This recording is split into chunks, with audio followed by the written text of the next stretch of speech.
अस्सलाम वालेकुम, मैं हूं रेहान तारिक और आप देख रहे हैं दासाक। निगरां हुकूमत का चंद दिन पहले क़याम अमल में आया तो तमाम जमातों समेत पाकिस्तानियों ने इससे उम्मीदें बांधी कि ये हुकूमत निगरां ही होगी जो रोजमर्रा के उमूर अंजाम देगी। अवाम ने उम्मीद बांधी कि इस हुकूमत की कोई सियासी वाबस्तगी नहीं होगी तो ये कम से कम मार्केट में की जाने वाली मसनूई महंगाई पर काबू पाएगी और कुछ हद तक अवाम को रिलीफ दे पाएगी ताकि उनकी साख बरकरार रहे। लेकिन चंद रोज के बाद ही निगरां हुकूमत के आमाल और आसार देखकर अंदाजा हो रहा है कि मुकर्ररा मुद्दत में इलेक्शंस कराना, महंगाई पर किसी हद तक काबू पाना और अवाम के दुख दर्द का मदावा करना तो इस हुकूमत की फहरिस्त में शामिल नहीं है। बल्कि उनके आते ही डॉलर जो किसी हद तक एक जगह पर कई महीनों से ब्रेक लगाए हुए था वो 15 से 20 रुपए तक बढ़ चुका है। पेट्रोल और उसके बाद बिजली की कीमतों में इजाफा अलग से कर दिया गया है, जिससे पूरे मुल्क में सिविल नाफरमानी जैसे हालात पैदा हो रहे हैं जो 3 इजलासों के बाद भी अवाम को रिलीफ देने का कोई फैसला नहीं कर सके। हत्ता कि इस हुकूमत के वज़रा तो अवाम के सामने आने को तैयार नहीं है। मुर्तज़ा सोलंकी जो जाने माने सहाफ़ी और निगरां हुकूमत में वज़ीर इत्तलात के ओहदे पर फाइज है, वो आजकल टीवी स्क्रीन पर जलवागर हो रहे हैं, लेकिन उनके बयानात भी अवाम के जख्मों पर मरहम रखने की बजाय नमक पाशी महसूस होते हैं। जो पहल उन्होंने बयान दिया कि निगरां हुकूमत के पास इख्तियारात महदूद है जिसके तहत वो अवाम को कोई खास रिलीफ नहीं दे सकते। मुसीबत के मारे जाएं तो जाएं कहाँ, एहतजाज हल नहीं है, लेकिन इसके अलावा भी तो कोई हल नहीं है निगरां हुकूमत के पास। निगरां वज़ीर इत्तलात का ये बयान कम और धमकी ज़्यादा महसूस हो रहा है। चाहिए तो ये था कि अवाम की तकालीफ को समझते और कुछ रिलीफ देने की बात करते, उल्टा अवाम को ये बता गए कि बिल अदा करें नहीं तो अक्सरियत के यहाँ अंधेरा होगा। मालूम हुआ है कि हुकूमत ने बढ़ते हुए एहतजाज के पेश नज़र IMF से भी रब्ता किया है और ये सारे का सारा मलबा अब IMF पर डाल दिया है कि IMF जाने और अवाम जाने। अब इस हुकूमत के बयानात में तजादात की एक मिसाल और भी ये है कि उनके मुताबिक उनके पास ज़्यादा इख्तियारात नहीं है कि वो अवाम को रिलीफ दे सके, लेकिन यही हुकूमत जब किसी एक मखसूस जमात जो पहले से ही अपने अमाल की वजह से अताब का शिकार है उसको कॉर्नर करने पर सर फहरिस्त दिखाई देती है, यानी उसको कोऑर्डिनेट करने पर तवज्जो मरकूज़ किए हुए दिखाई देती है, तो इससे अंदाज़ा हो जाता है। आज चेयरमैन PTI का 14 रोज़ा जुडिशल रिमांड मंजूर किया गया और उनके केस की समाअत भी अटक जेल में इन कैमरा हुई है, जिसने कई तरह के सवालात को जन्म दे दिया है। इन कैमरा समाअत के लिए वजारत दाखिला ने वजारत कानून से रब्ता किया तो सिक्योरिटी वजूहात बताकर वजारत कानून ने फौरी इन कैमरा समाअत की इजाज़त दे दी। इससे पहले 15 अगस्त से साइफर केस में FIA की जानिब से चेयरमैन PTI का रिमांड भी दिया गया, जिसका नोटिफिकेशन अभी कल ही मंजर आम पर आया है। इन तमाम तर अवामिल ने यह बात तो अया कर दी है कि साबिका हुकूमत हो या निगरां हुकूमत, वो किसी के इशारे पर हर काम करने को तैयार हैं। निगरां हुकूमत हो या दीगर PDM क़यादत बशमूल पीपल्स पार्टी इन तमाम कोशिशों में ये वक्त सर्फ करके गई है कि किस तरह से पॉलिटिकल ओपोनेंट्स को कॉर्नर करना है। उनका फोकस कहीं कॉमनर कहीं पब्लिक उनको रिलीफ देने में दिखाई नहीं देता। और अब वही साबिका हुकूमत जो ये सब करके गई, रास्ता देकर गई, आजकल बयानियां बनाने में मसरूफ़ है। एक तरफ पीपल्स पार्टी है जो 90 रोज़ के अंदर इंतखाबात का मुतालबा कर रही है, बावजूद इसके कि CCI के अंदर जो सेंसस था उस पर मोहर तस्दीक पीपल्स पार्टी सब करने में पेश थी। उनके अपने चीफ मिनिस्टर उस पर मौजूद थे। अब पीपल्स पार्टी एक बार फिर आइन बचाओ मुहिम लेकर इलेक्शंस बयानियां बनाने में मसरूफ है, लेकिन 16 माह की बदतरीन कारकर्दगी का जिम्मा उठाने को तैयार नहीं है। इसी तरह मुस्लिम लीग नून तो 16 माह की हुकूमत को अपनी हुकूमत मानने को तैयार नहीं है। निहाल हाशमी कल हमारे प्रोग्राम में ये बता रहे थे कि 16 माह की साबिका हुकूमत मुस्लिम लीग नून की नहीं बल्कि इत्तेहादी हुकूमत थी, इसलिए हर खसारे की जिम्मेदारी वो कैसे ले सकते हैं। हमारी 2017 तक तो हमारी हुकूमत थी और उसको और जिस हुकूमत के वजीर आजम शहबाज शरीफ थे, वजीर खजाना इसहाक डार थे, वो आपकी हुकूमत नहीं थी। ये हमारी हुकूमत नहीं थी, ये इत्तेहादियों की हुकूमत थी जनाबे वाला। ये सिर्फ हम अकेले नहीं थे, ये इत्तेहादियों की हुकूमत थी। पाकिस्तान के 13 जमातें, उसमें आजाद लोग भी थे और चारों सूबों के जो नुमाइंदगी करते वो सारे थे। ये हो नहीं सकता है कि मीठा मीठा हप हप और कड़वा कड़वा थू थू। ये हो नहीं सकता है कि आप मजे तो सब मिल के ले और फिर आप गर्दन में मुस्लिम लीग के डाल दें, ऐसा हो नहीं सकता है। आप हमारे अगर प्योर दौर देखें तो वो 2014 से 2013 का दौर देख लें, 97 से 99 का दौर देख लें, 90 से 93 का दौर देख लें, तो हम समझते हैं कि हम जब अवाम के सामने ये बात बयान करेंगे कि क्या कीमत अदा करनी पड़ी अवाम को, पाकिस्तान को और हमारी पार्टी को इन साजिशों के पीछे। इसी तरह मुस्लिम लीग नून के एक और सीनियर रहनुमा जावेद लतीफ भी आवाम के मसीहा के तौर पर सामने आ रहे हैं और बता रहे हैं कि आवाम की अब हिम्मत जवाब दे गई है कि करप्शन और बिजली कोई और चोरी करे और आवाम इसका बिल भरे। आज कौम माफ नहीं करने को तैयार, किसी तौर पर भी नजरअंदाज करने को तैयार नहीं है कि खाए कोई, करप्शन कोई करे, भरे कोई। आज ये नहीं हो सकता कि मुफ्त बिजली इस्तेमाल करे कोई, चोरी करे कोई और भरे गरीब। अब माजी की हुकूमत, माजी के इत्तेहादी एक दूसरे पर मलबा भी डाल रहे हैं और एक नैरेटिव बिल्डिंग भी कर रहे हैं ताकि इंतखाबात में जाया जा सके। एक तरफ पीपल्स पार्टी है जो 90 रोज़ में इंतखाबात का मुतालबा कर रही है, तो दूसरी तरफ पाकिस्तान मुस्लिम लीग नून है जिसने कुछ किरदार आइडेंटिफाई कर लिए हैं कि अब उनको तनकीद का निशाना बनाना है।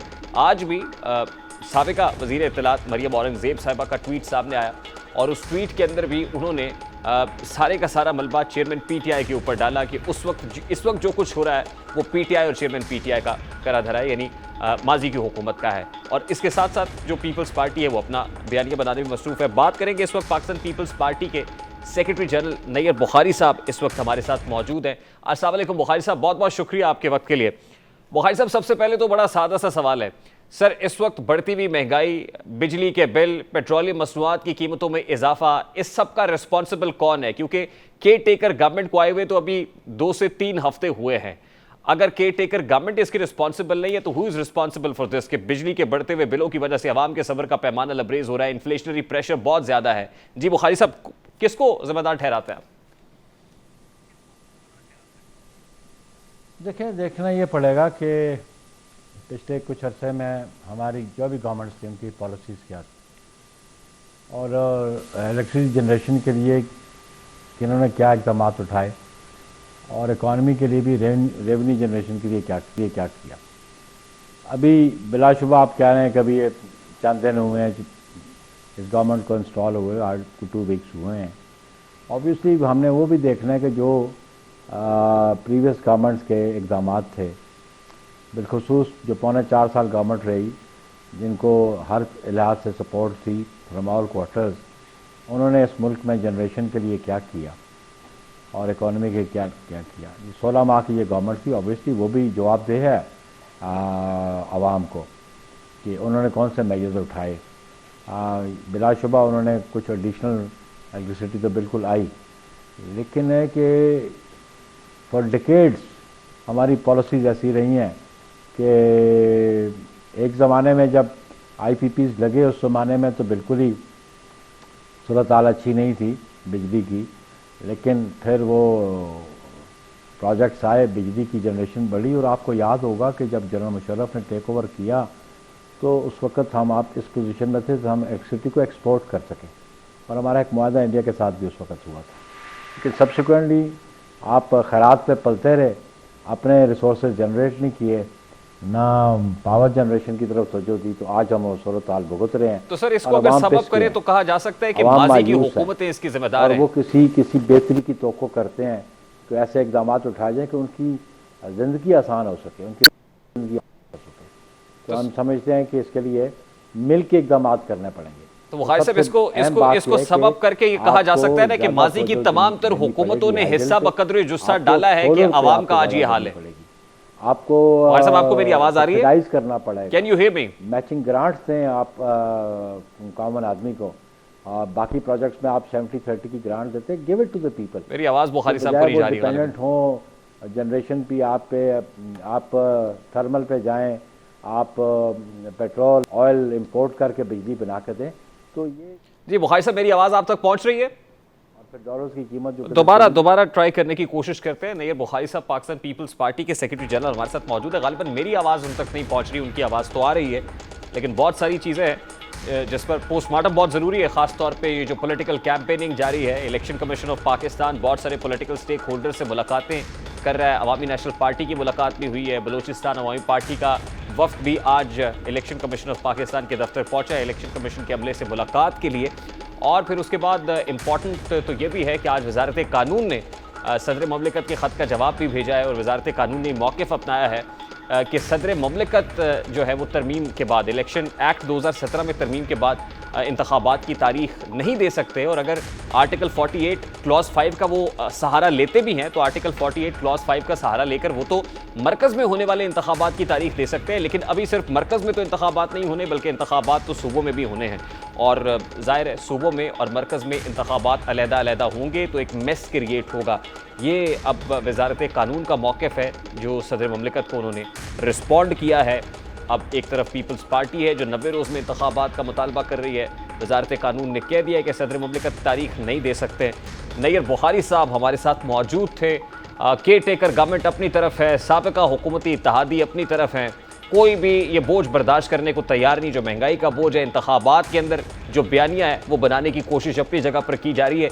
ऐसे में केयर टेकर गवर्नमेंट का ये इख्तियार तो नहीं है कि वो बिजली सस्ती कर सके, लेकिन एक और इख्तियार जो केयर टेकर गवर्नमेंट एक्सरसाइज कर चुकी है वो नादरा के चेयरमैन की अपॉइंटमेंट के हवाले से जो अमेंडमेंट है, जो तरमीम है केयर टेकर गवर्नमेंट ने वो की है। और इस अमेंडमेंट के तहत अब किसी भी ऑफिसर को 21वें ग्रेड के अफसर को डेपुटेशन के ऊपर बतौर चेयरमैन अपॉइंट किया जा सकता है। और इससे तो लगता यही है कि किसी हाजिर सर्विस ऑफिसर को इस ओहदे पर अपॉइंट करना मकसूद है। और जाहिर है कि ये अमेंडमेंट जो है वो इलेक्शन कमीशन ऑफ पाकिस्तान से पूछ कर की जानी चाहिए थी, क्योंकि केयर टेकर गवर्नमेंट इस तरह की कोई भी तब्दीली के लिए इलेक्शन कमीशन ऑफ पाकिस्तान से पूछने की मजाज है।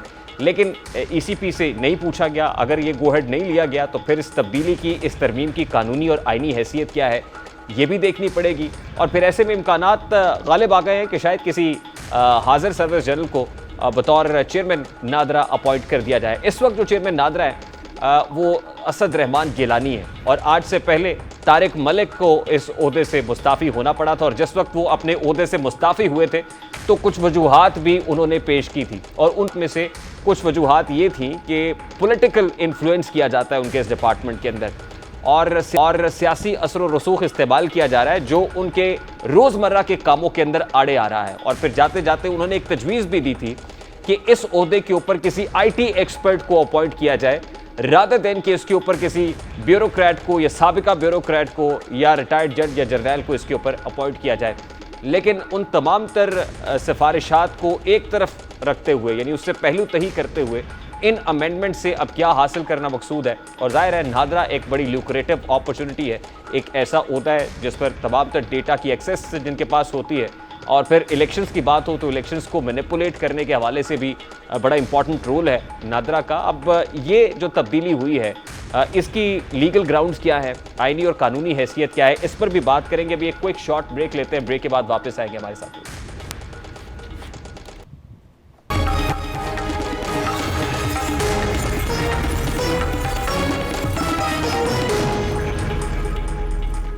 Welcome back. इस वक्त इलेक्शन एक्सपर्ट और साबिक सरबराह फैफन सरवर बारी साहब हमारे साथ लाइव पर मौजूद है। अस्सलाम वालेकुम बारी साहब, बहुत बहुत शुक्रिया आपके वक्त के लिए।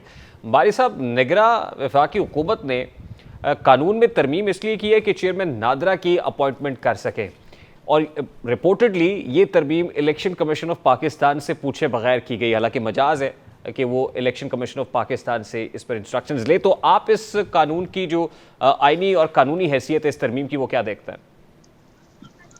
देखिए मैं मुझे ये नहीं मालूम कि किसने की है ये तरमीम, कौन कर सकता है, क्योंकि कोई कर ही नहीं सकता, असेंबली तो है नहीं।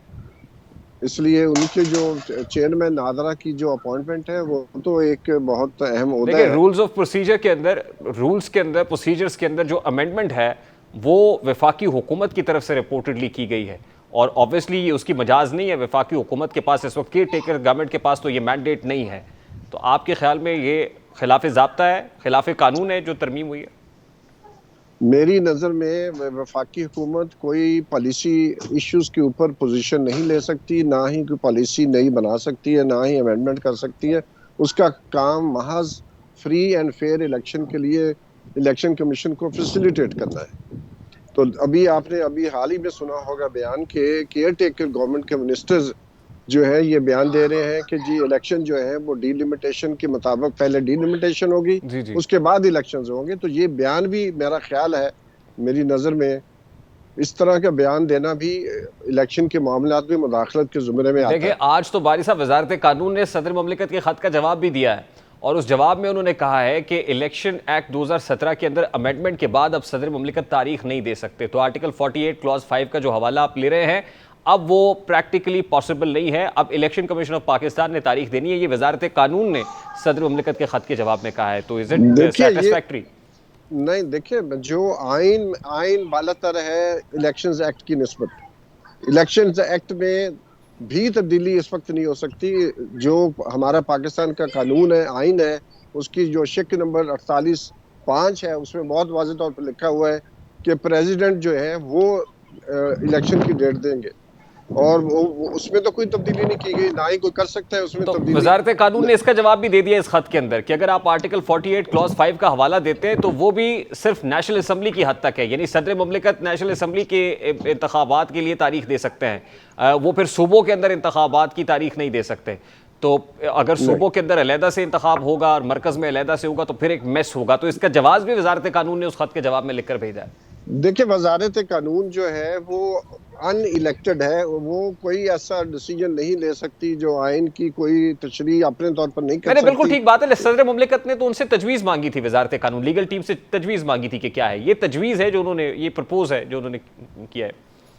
देखिए, वो उनकी अपनी इंटरप्रिटेशन तो हो सकती है, लेकिन जो आइन है बहुत वाजे तौर पर है। चाहे बड़े बड़े जो हमारे वोकला हैं, चाहे सलमान राजा साहब हो, एतजाज आसन हो, और भी बहुत सारे मैं नाम दे सकता हूँ, सब इस चीज़ पे मुत्तफिक है कि जो आइन का आर्टिकल 48(5) है वो बहुत वाजे है कि उसमें सिर्फ प्रेसिडेंट ही डेट दे सकता है। उसमें जो कंसल्टेशन का मामला है इलेक्शन कमीशन के साथ मिलकर, वो तो इलेक्शन कमीशन ने मिलने से इनकार कर दिया है। तो एक बहुत वाजे तौर पर हमें नजर आता है कि आइसोलेशन में चीज़ें देखेंगे तो आपको फ़र्क लगेगा, लेकिन एक पूरा पर्सपेक्टिव पस मंज़र में आप पाकिस्तान की जो सियासी हालात है वो देखेंगे तो आपको नज़र आएगा कि इलेक्शंस में ताख़ीर करने के लिए मुख्तलिफ हरबे इस्तेमाल किए जा रहे हैं। ऐसा बारी साहब, जहाँ तक इंतखाबात का सवाल है, क्योंकि नादरा के हवाले से बहुत सारे सवालात उठ रहे हैं, नादरा बतौर डिपार्टमेंट और चेयरमैन नादरा का जो ओहदा है वो कितना इंपॉर्टेंट है as far as elections are concern?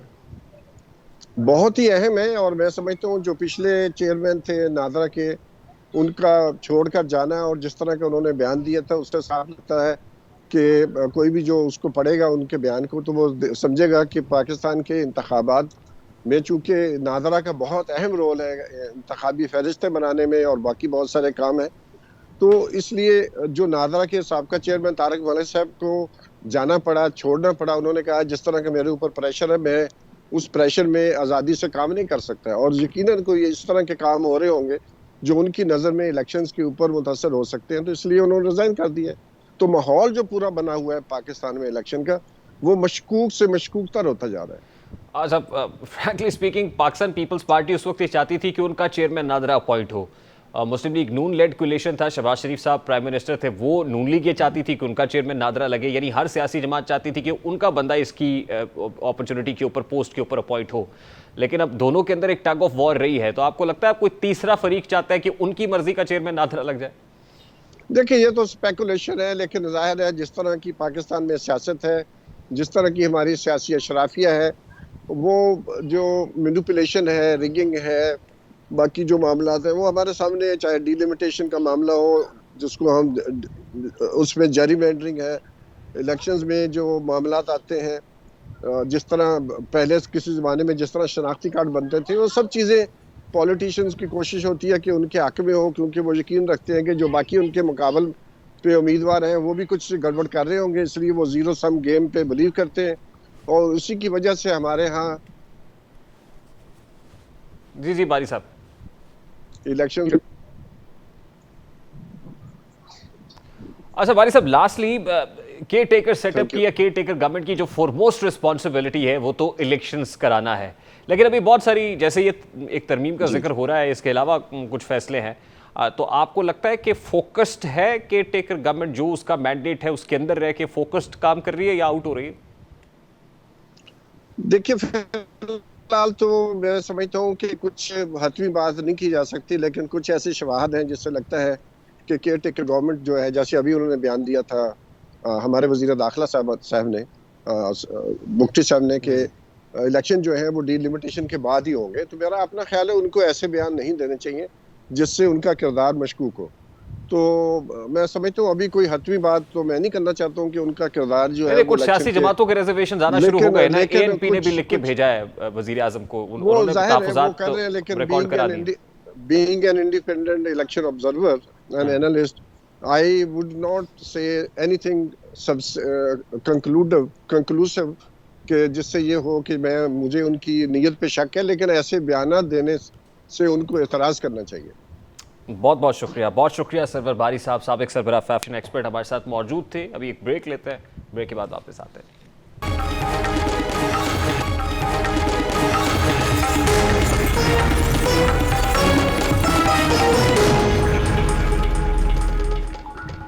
20 अगस्त को कीनिया पहुंचने वाले मुल्क के सीनियर सहाफ़ी अरशद शरीफ, जिनको 23 अक्टूबर को सरेराह मुतअद्दिद गोलियां मारकर कत्ल किया गया था, उनके मुबैना कातिल या इसमें मुलव्वस तमाम के तमाम पुलिस अफसरान ड्यूटी पर वापस पहुंच चुके हैं। इनमें से 2 अफराद को तरक्की से भी नवाजा गया है। जिस मुल्क से अरशद शरीफ का ताल्लुक था, वहाँ उसके कातिलों को कैफरे किरदार तक पहुँचाने और इस केस की पूरी तफ्तीश करने के ऐलानात और दावे तो बहुत हुए।